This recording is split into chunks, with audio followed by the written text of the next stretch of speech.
Oi! Hoje a gente faz uma imersão em Gênesis, capítulo 12. Vamos explorar essa passagem que é tão fundamental, né? A gente vai usar como base o comentário Maná Online e também o comentário bíblico adventista.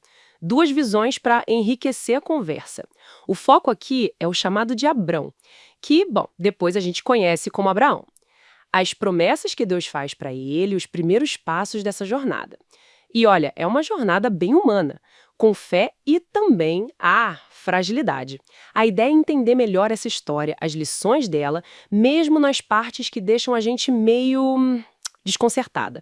Então vamos lá. Tudo começa com um chamado assim bem radical de Deus para Abrão. Ele tinha 75 anos e a ordem é: deixa sua terra, sua parentela, a casa do seu pai. É um rompimento total com o conhecido, com a segurança. E o interessante é pensar na escolha, né? Deus escolhe um casal idoso, Abrão e Sarai. Ela era estéril para começar uma grande nação. Uma leitura tipo a do Maná Online sugere que isso mostra como Deus talvez não dependa tanto das nossas habilidades aparentes, sabe? Ele capacita quem ele chama. E parece que a fidelidade de Abrão, tipo, ele ser monógamo, foi algo valorizado ali, mais até do que uma capacidade natural de ter filhos, né? E junto com esse chamado. Isso é o fundamental, essa promessa com alcance universal. Nossa, ela muda tudo. Indica, desde o comecinho, um plano maior de Deus, que ia além do próprio Abrão e do povo dele. O comentário adventista, por exemplo, interpreta isso já apontando para um sentido talvez messiânico, sabe? Uma bênção que chegaria a todos, lá na frente. Uma visão de longo prazo mesmo. E como é que Abrão reage a tudo isso? O texto é muito direto, né? Partiu Abrão como o Senhor lhe ordenara. Simples assim. Uma fé que vira ação na hora. É impressionante a obediência. Ele leva Sarai, o sobrinho Ló, todos os bens, as pessoas que trabalhavam para ele. E começa aquela jornada longa, de Harã até Canaã. O material adventista até ajuda a visualizar esse caminho. E quando ele chega em Canaã, a fé continua aparecendo. Sim, ele constrói altares, primeiro em Siquém, depois ali perto de Betel. São atos bem significativos. Atos de adoração, eu imagino, e de reivindicar a promessa da terra. Exatamente. O comentário adventista via assim. E essa promessa da terra é até reforçada por uma aparição de Deus lá em Siquém, né? E construir o altar ali, no meio dos cananeus, era também um testemunho público da fé dele.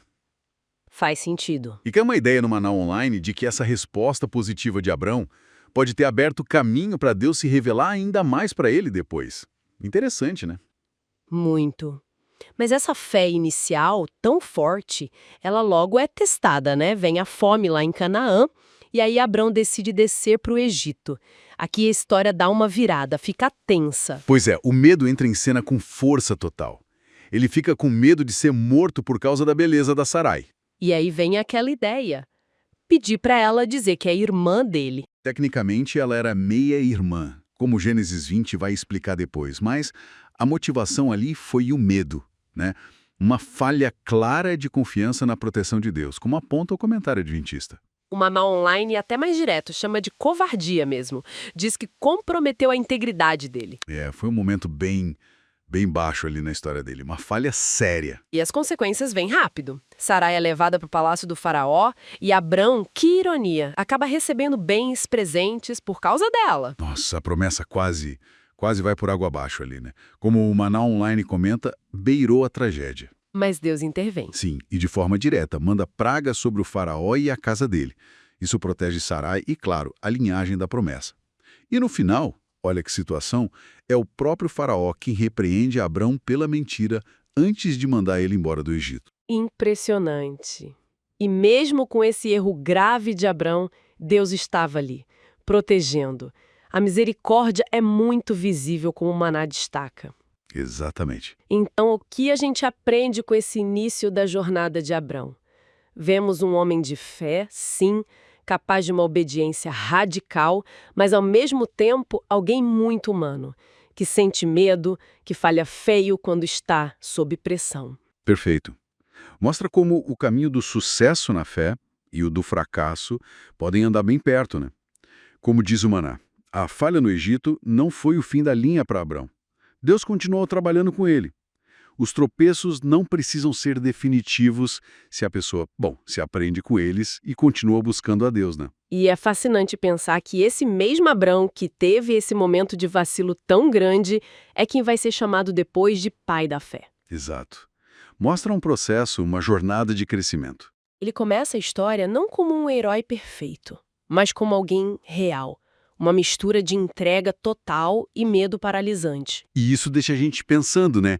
Como será que essa combinação inicial, essa tensão entre a fé profunda e a falha humana, vai moldar o resto da trajetória dele? E não só ele, mas a própria natureza da aliança que Deus faz com ele e com seus descendentes. É algo para continuar refletindo.